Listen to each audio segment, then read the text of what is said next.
Hey everybody, Courtney Smith here, and I want to talk about a very important subject, and that is the interplay between fundamental analysis and technical analysis, between fundamentals and technicals. What are they, and how do they work together? How do they affect each other? Well, fundamental analysis is the study of the underlying supply and demand for something. So when we're talking about corn, we're talking about what's the supply and demand for corn. If we're talking about IBM, we're talking about the supply and demand for that particular stock. And in the case of stocks, that's usually then related to the economic prospects for that particular stock. But that's basically how this all comes to be. That's where these things come from. That's what fundamental analysis is. On the other hand, technical analysis is the study of the price of something. Now, fundamental analysis can also include things like volume, but that's the volume of the price. So once again, it's really very much focused on just the price or derivatives of price. So that's what technical analysis is all about. Now, there's a number of principles that I want to talk about which drive the relationship between fundamental analysis and technical analysis. Let's take a look at those. The first one is that technicals tend to lead fundamentals. What I'm really saying is that you'll really usually see the market start to turn, go from bull market to bear market or bear market to bull market, when even before the news really gets out there or before the common perception is that we're seeing a change in the fundamentals. And the reason for that is that people who are particularly smart, maybe they're insiders with a stock, maybe they're great researchers or analysts in futures and forex, whatever it may be. But what'll happen is that those people, the smart money, will identify upcoming trend changes before the rest of the market will. A good example is insiders on stocks. Obviously, the CEO and the CFO know more about a stock than any other people on the face of the earth. So looking at insider selling combined with the price starting to sell is a pretty good tip-off that this company's stock is going to be going lower.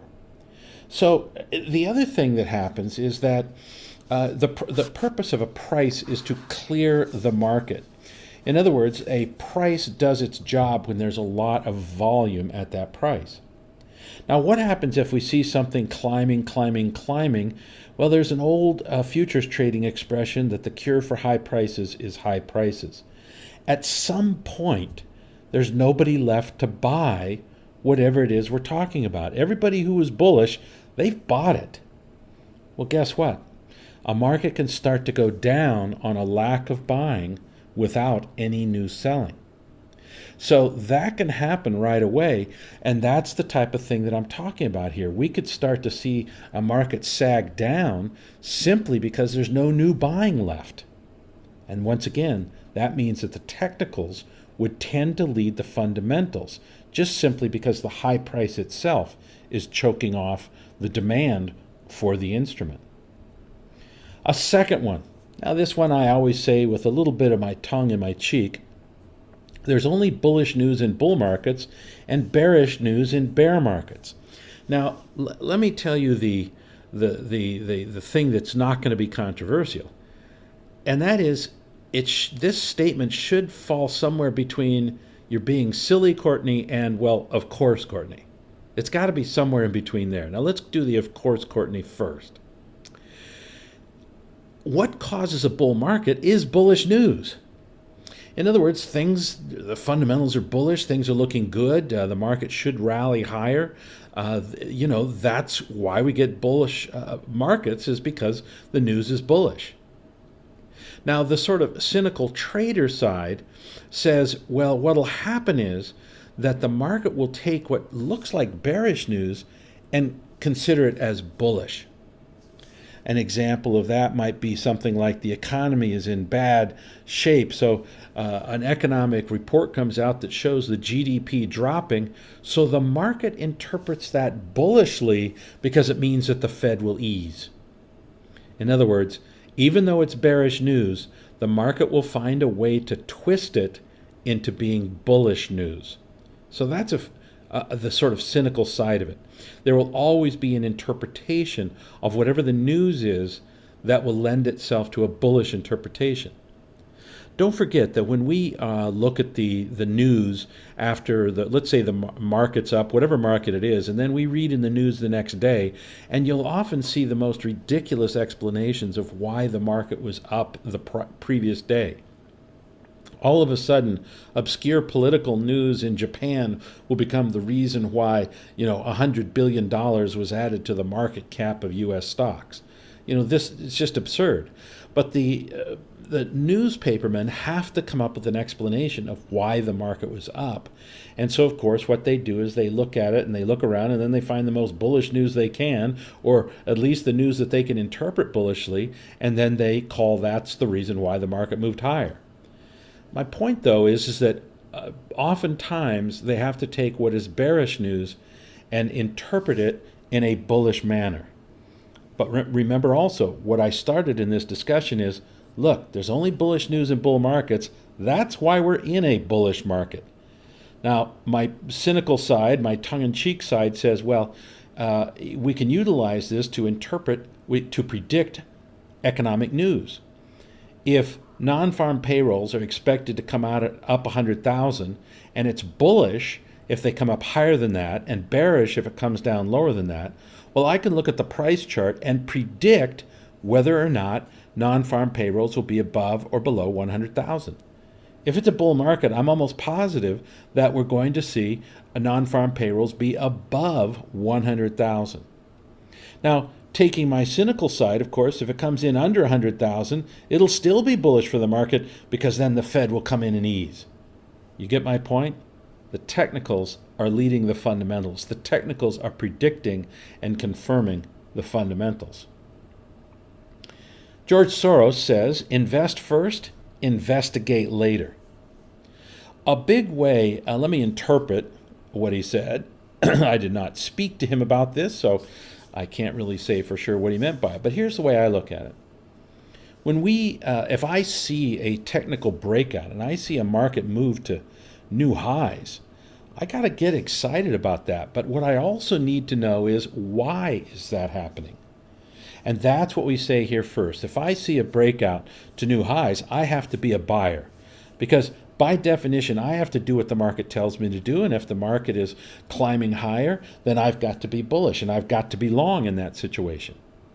Now, my next step, though, is, well, why is it going higher? Aha, it's because there's bullish fundamentals. You see what I'm getting at?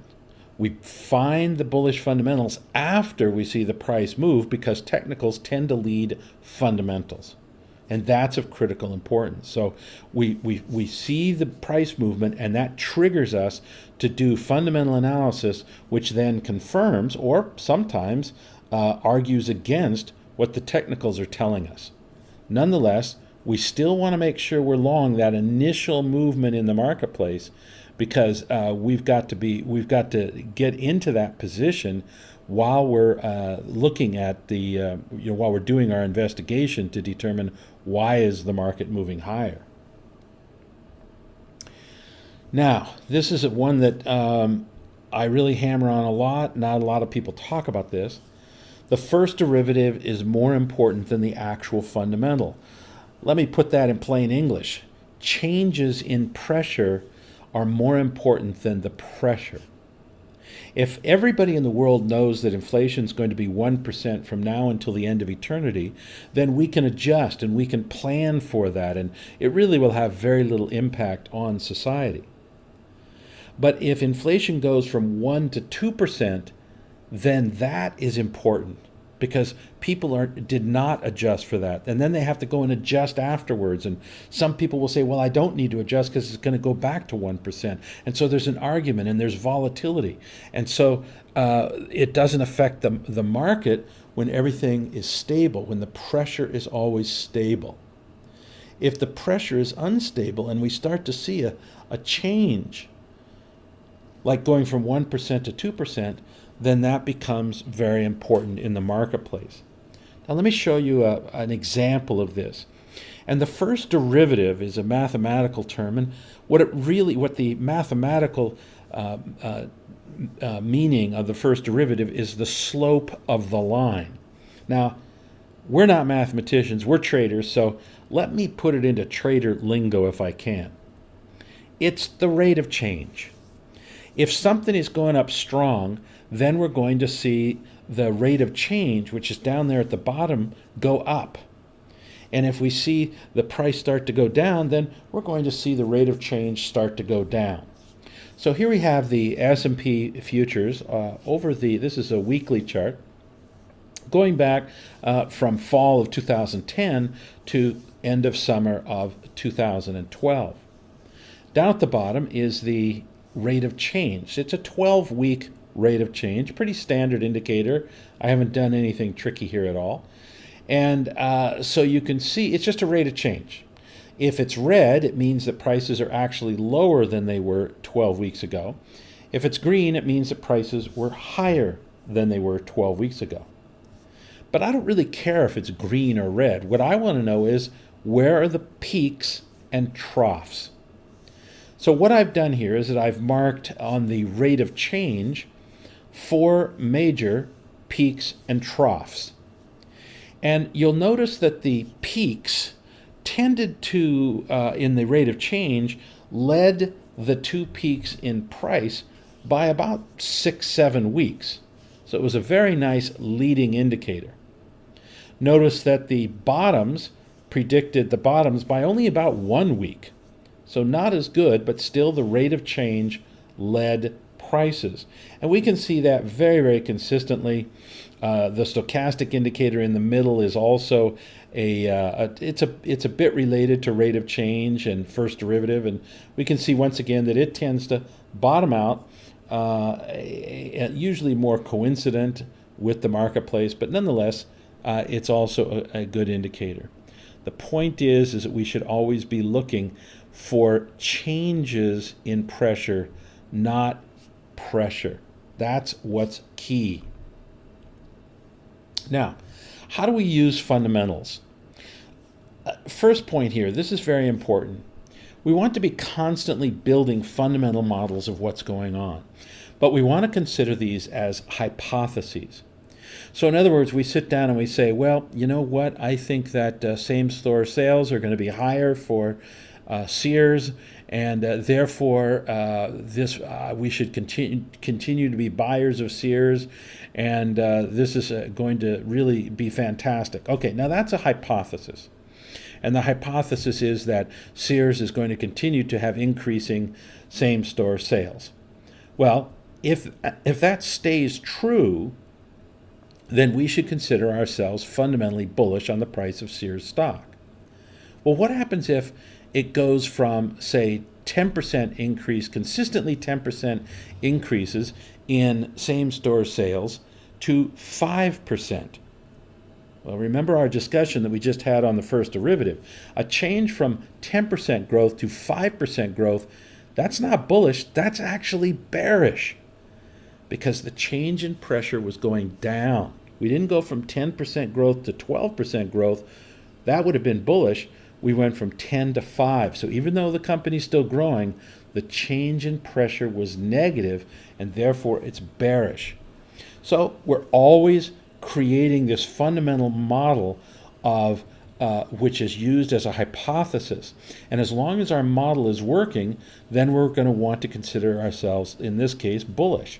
But as soon as we start to monitor the fundamentals and we start to see the first derivative of the fundamentals starting to fade, then we have to turn to the bearish side. That becomes our new hypothesis. And so that's really how we want to utilize this information. Now, how are we going to use that? Let's say we've come to the conclusion, our first derivatives, and everything is bullish for the price of corn, let's say. Doesn't matter what it is. Stocks, futures, forex, it's all the same. What I use the fundamental outlook to do then is to change the size of the position. I don't want to, if I see something in a bull market and the fundamental analysis is bullish, then I don't want a normal size position. I want a 50 to 100% larger position than I would normally have. I want a position where I can really make a lot of money because now I have the fundamentals and the technicals working together. I don't have them fighting. But let's take the opposite situation. What if it had a breakout to the upside, but as far as I could tell, the fundamentals were all bearish? Well, in that situation, then I would probably still put on the trade because I will always take the technical picture before the fundamental. I'll explain that in a minute why. But if there's a conflict between my bullish technical signal and my fundamental hypothesis, then I'll still put on the technical trade, but I'll put it on half size. So that's what I mean by changing the size of the position. If the technical and fundamental analysis combined are going in the same direction, then I want to double or 50%, at least increase my position by 50%. If I see that the fundamentals and the technicals are conflicting, then I'm going to want to reduce the size of my position by, let's say, 50%. Now, the next thing that we're going to look for using our fundamental analysis is that we want to identify the big opportunities. The big money is made on the big moves. So if I get into a position based on if I have 3 different trades and they're all the same technical picture, the same technical breakout level, the problem with technical analysis is that it never tells us which one to do first. It just says you've got to do them all 3. All 3 of them are exactly the same trade. So one of the big things that fundamental analysis can do is it can give us a qualitative difference between those 3 trades. And it will tell us often that one of those trades is better than the other 2. And that's where we should be focusing our attention. We'll still do those other trades, we just won't do them in very large size. Instead, we'll focus our attention and our risk and our capital to identifying the biggest opportunities, the places where we can make the big mega money instead of just a nice trade. I mean, we like nice trades, but we want to find those trades where we can make life-changing money, not just regular money. And that's how we can utilize the fundamentals to get us to that position. The final thing is the final way we can use fundamentals is that fundamentals will often give us an idea of that the trend is going to change before the trend has actually changed. Now, I gave the example before of how the technicals lead the fundamentals, but sometimes if we're good at fundamental analysis, we can determine that we are near the top in the market. Let me give an example. Recently, I made publicly comments that I felt that Lululemon was no longer going to be the dramatic winner for us that it had been for the last several years. The company, which basically innovated a new category of clothing, had gone through an incredible period of growth where they were opening stores all over the place, and they were in what I call the sweet spot, which means that they never really had any competition. And they were not making any mistakes. They weren't getting filled with hubris and thinking they were really smart, or none of those problems were occurring. Well, then all of a sudden you started to see competition. Now everybody sold the same kind of clothes they did. J.C. Penney and Sears and Target and all these companies were now selling the same type of clothes, many of them for half price compared to Lululemon. Well, that doesn't mean that Lululemon isn't a great company, and it doesn't mean that it's not going to grow. It just means that now the rate of change of growth is going to slow. The competition has come in, and people are going to say, I don't want to pay $100 for that. I'm going to go to Penny's and pay $50 for it. So once again, the first derivative is now negative. And as a result, the stock will become negative. It will go into a bear market, even though the company's doing great. But it's not doing as great as it was before. Now, I don't really feel like selling Lululemon because they may get it going again overseas or whatever. But the fact is, the fundamental analysis identified a significant change in the growth prospects for the company. Not that they would stop growing, but that the rate of growth would slow, and the change in pressure from bullish to bearish means that we didn't really want to be involved in the stock anymore. Let's talk about how to use technicals. Now, I always will do the trade of what the technicals are. And the reason for that is because I always have to start from the assumption that I'm wrong and the market is right. I start every trade with that assumption. No matter how smart I think I am and how clever my analysis is, I always start with the premise that I'm wrong and the market's right. Well, the way we determine what the market wants us to do is through technical analysis. If the technicals are bullish, we have to be long. If the technicals are bearish, we have to be short. So I'll always trade with the technicals, but I may not use the fundamentals. Maybe I'm no good at that particular company or that sector or that futures contract or that currency. And so I just, what the hell do I know about that thing? So I won't use the fundamentals. Another reason why I might not use the fundamentals is simply because I'm confused. I don't really quite understand what's really going on in the fundamentals of that. They seem to be 50-50 to me, so I can't come to a firm conclusion, so I'll go with the technicals, which are going strongly in one direction. Now, what this means is we'll usually enter a trend with a smaller position because the fundamentals will not appear to confirm.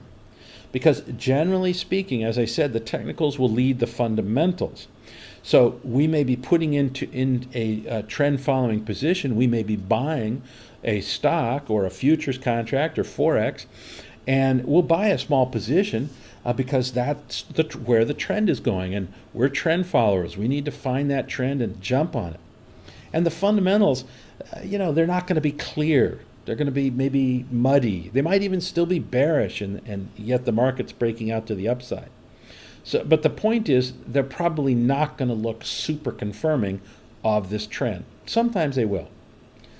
Then what happens is the market starts to develop into a more significant or sustained bull or bear market, and then the fundamentals become clearer, and then at that point, then you can really lean on the marketplace.